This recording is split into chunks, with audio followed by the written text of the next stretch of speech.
রিঙ্কু সিং টি-20 বিশ্বকাপকে নিয়ে একটা অনেক বড় কথা বলেছেন। কালকে সানরাইজার্স হায়দ্রাবাদ আর কলকাতা নাইট রাইডার্সের মধ্যে আইপিএল ফাইনাল ম্যাচ ছিল, আর কলকাতা নাইট রাইডার্স সানরাইজার্স হায়দ্রাবাদকে হারিয়ে সেই চ্যাম্পিয়ন হয়ে গেল এবং ট্রফি জিতে নিল। আর রিঙ্কু সিং সেই কলকাতারই প্লেয়ার, সে ম্যাচ শেষের পর জিও সিনেমার শো চলছিল, সেখানে তাকে ডাকা হয়েছিল এবং সেখানে গিয়ে রিঙ্কু সিংকে জিজ্ঞাসা করেছিলেন কি কেমন লাগছে ফাইনাল ম্যাচ জিতে। তো রিঙ্কু সিং জানিয়েছেন, আমি 7 বছর থেকে সেই কলকাতা নাইট রাইডার্সের দলে আছি, কিন্তু এই ফিলিংসটা কোনোদিনও পাইনি। আমরা তো ফাইনাল গিয়েছি কিন্তু ফাইনাল ম্যাচ জিততে পারিনি।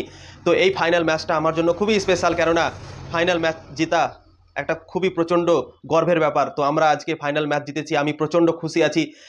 এই ফিলিংসটা আমি আপনাদেরকে বলে বোঝাতে পারবো না। আর আমি বিশ্বকাপ খেলতে যাচ্ছি সেই ইউএসএতে, সেই টিমের সঙ্গে যাচ্ছি। তো আমি যেভাবে আমি আজকে আইপিএল ট্রফি উঠাবো, সেভাবে আমি বিশ্বকাপের ট্রফিটা হাতে নিয়ে সেই ইন্ডিয়াতে ফিরবো।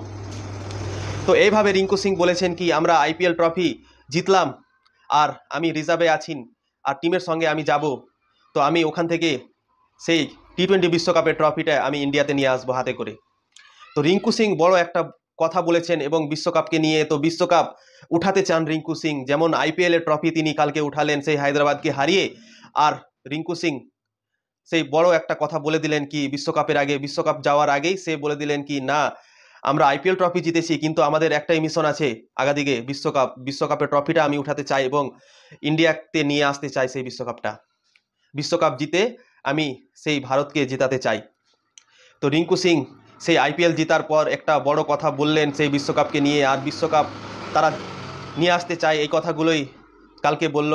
সানরাইজার্স হায়দ্রাবাদকে হারিয়ে কলকাতা নাইট রাইডার্স হয়ে গেল চ্যাম্পিয়ন। টাটা আইপিএল 2024-এর বস হয়ে গেল কলকাতা নাইট রাইডার্স, রাজত্ব করে নিল কলকাতা কালকে একতরফা ম্যাচ হারিয়ে সানরাইজার্স হায়দ্রাবাদকে। তো ওয়েল ডান রিঙ্কু সিং, তুমি যে কথাটা বলেছো না, আমাদের ওতেই কনফিডেন্সটা বেড়ে যাবে। কেননা তোমরা জিতো না জিতো, তোমার যেভাবে তুমি কথাটা বলেছো সেভাবে আমরা প্রচণ্ড খুশি হয়েছি। কারণ তোমার কথাতে যদি এত দাম থাকে, তাহলে টিম ইন্ডিয়া যখন মাঠে নামবে তো আমাদের কনফিডেন্সটা অবশ্যই হাই লেভেলে হবে তোমার এই কথাটা বলার জন্য। তো ভিডিও ভালো লাগলে লাইক করবেন, শেয়ার করবেন এবং ফলো করে দেবেন।